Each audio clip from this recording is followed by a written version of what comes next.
被当作强化日本同盟的催化剂。那么，日本会否介入台海问题？它的最大变数是日本是否有足够的法律支持以军事实力。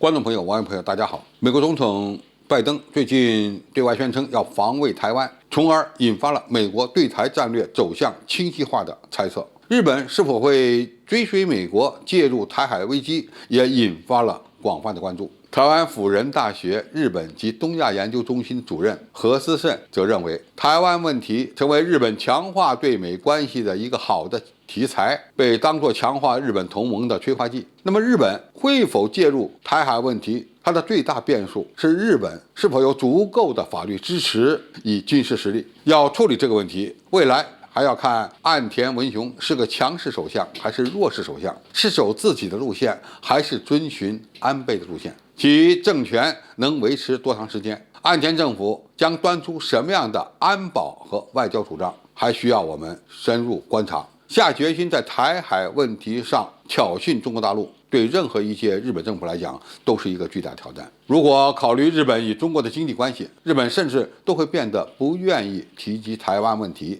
在日本众议院大选总席次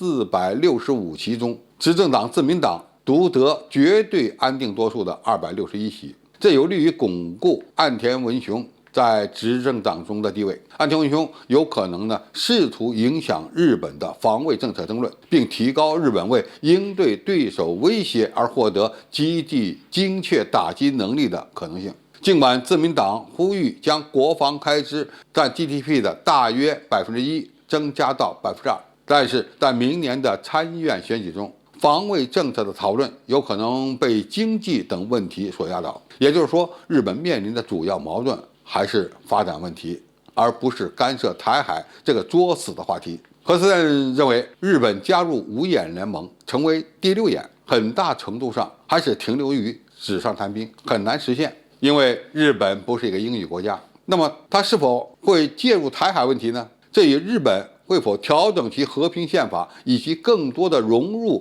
美国主导的亚太安全多边机制有关。问卷调查发现近7.2%的日本众议员赞成在岸田政府领导下修宪，但是一旦日本突破和平宪法，将会受到来自韩国、朝鲜、俄罗斯和我们中国的强大压力，这将极大的恶化日本的外交环境。日本推动自卫队转型，最后的关卡还是美国。日本想建立对敌方的基地攻击能力，有成为美国攻击朝鲜、俄罗斯和中国的拳头之虞，并非日本的最佳选择。因此，日本在台海有事时想做什么，以能做什么，能力野心可以说不匹配，还没有法律依据以及相应的能力，这两者才是日本能不能干涉台海问题的关键原因。那么，如果日本想在政策层面上确实履行对台海和平与稳定的承诺，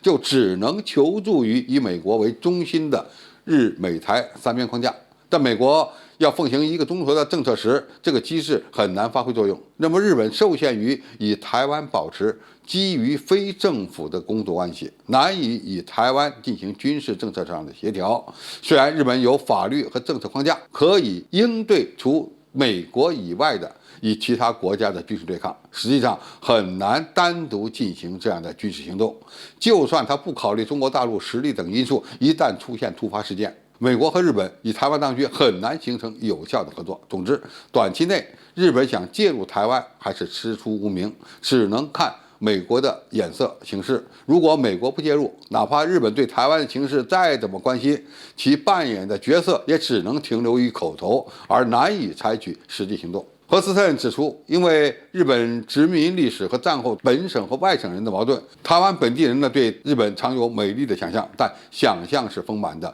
现实是骨感的。因为无论是从政治、经济还是军事的角度讲，日本想单独介入台海事务，恐怕他都没有这个能力。有野心没能力，最终的后果是什么？应该说，这些日本的政客心里是很清楚的。好，今天的评述就到这里，谢谢大家收看，我们下期再见。